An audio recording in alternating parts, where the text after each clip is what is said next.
In this video, we will be talking about the token metrics and their reviews online.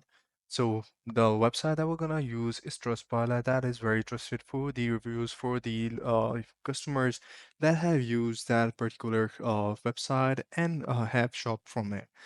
So if you're new to the channel, make sure that you also like the video, subscribe to our channel, hit the bell icon so you won't miss any future updates.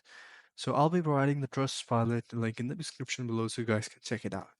So here you guys can see that this is a verified company badge. It means that proof of identity and registered domain name ownership.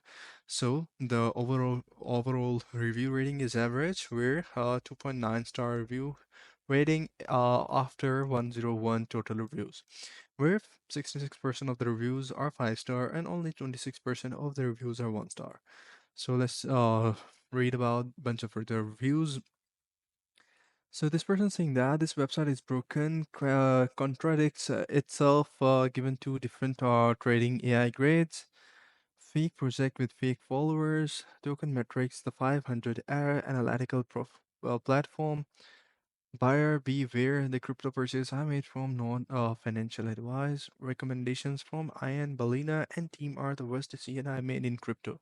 Their hottest pump, perp, alpha, liquidity, audience, all completely wrecked.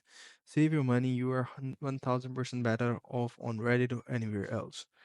So, hi, why long-time user and customer on Token Metrics very disappointed by the change made. I joined another customer to say that you have nothing until you pay more. It's not them that improve the solution, it's you that pay more for some rare things working something sometimes quickly. Be aware of that. I did the experience with the API some work, meaning they display something not that ratio and everything are pure truth.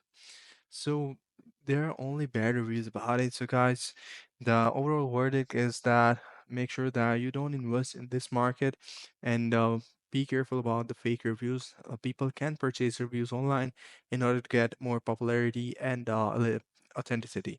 So this is pretty much it. I hope you find this really helpful.